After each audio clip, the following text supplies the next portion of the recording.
Are these just two head coaches just know each other too well with all the moves you keep making, matching up in close games? Well, you can make moves when you have the personnel to be able to do it. And with our pitching staff, we feel like we have the personnel to be able to do it.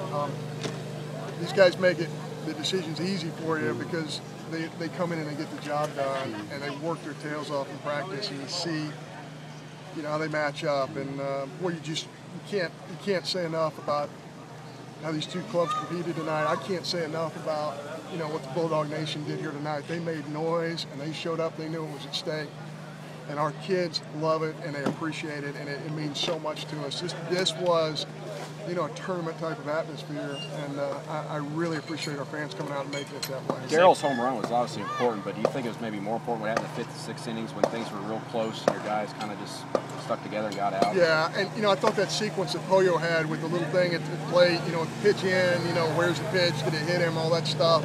I thought that was a big sequence for us because, and I wanted to make a visit there because, our kids are really competing hard, and there's a fine line. You got to take the deep breath and you got to get right back to it, and that's what Pollo was able to do. And just so proud of him. And Mitchell, threw 24 last night. He comes back in and does a great job for us. I feel bad for Kendall. We had to get him early. You look at the numbers. He faces 18 hitters and he gets 2 ground balls, and one of them is a ground ball that scores a run, and that's just not who he is. He's been brilliant for us, as you guys all know. But it's an easy decision when he has those teammates in the bullpen who can come in and do what they did for us tonight. And surprise in the dugout? I mean, that's the first time I've seen Darrell hit a ball bullseye, that square. Yeah, I don't think there's a surprise because he does it every day in practice. The guy can hit. He's got a short, quick swing. Just, he needed some confidence, and I'm very hopeful that one swing is going to, give him some confidence. He also made a great play with his backhand side. Right. And with his knee, that's a tough play for him. He'd never tell you that. But he struggles with that with his knee, and to make that play, he just did a heck of a job. I think Kentucky's having some struggles adjusting to the ballpark these first 2 games. Well, I mean, it is an adjustment for sure. I mean, I know that firsthand, but it's a very good ball club, and I think they're playing a very, very good ball club right now that can defend and really pitch and score runs when they need to. I think we're a tough team to beat. I really do. I mean, this environment in our ballpark, we're a tough team to beat, but who isn't in the Southeastern Conference? So I think their lineup 1 through 9 might be the best in the Southeastern Conference just because their numbers of their bottom 3 or 4 guys, they can really hurt you. You've got guys like Ross Mitchell and John Holder who began the year's matchup guys, and now they've become your closer already set up, or vice versa.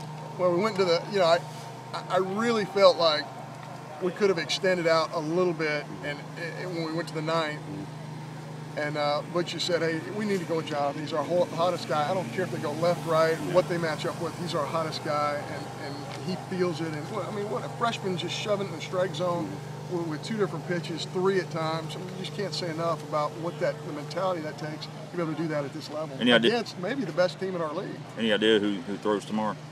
Don't know yet. Evan will be one of those guys. Certainly Pollo will be difficult for him. He was somebody we're considering. Woodruff is a guy that we're considering. So we do have some options. Yeah. But certainly we weren't worried about that today. We were worried about getting through this one. And as crazy as it sounds, whatever was taking place in pregame, do you think that kind of set the tone momentum-wise? Whatever that was. I want to tell you something. That's just 2 teams really competing. And I know it's just 2 teams having fun, but yet it's a little bit more than fun. It's we want to win at everything we do, and I mean it's they are having fun. You're right, but it's just one of those things. Our kids will find any way they can to compete, and that's why we love them. That's why we know we have the right guys, because whether it's throwing balls in this dugout or doing whatever, that they're always competing, and I love that. And is that Nick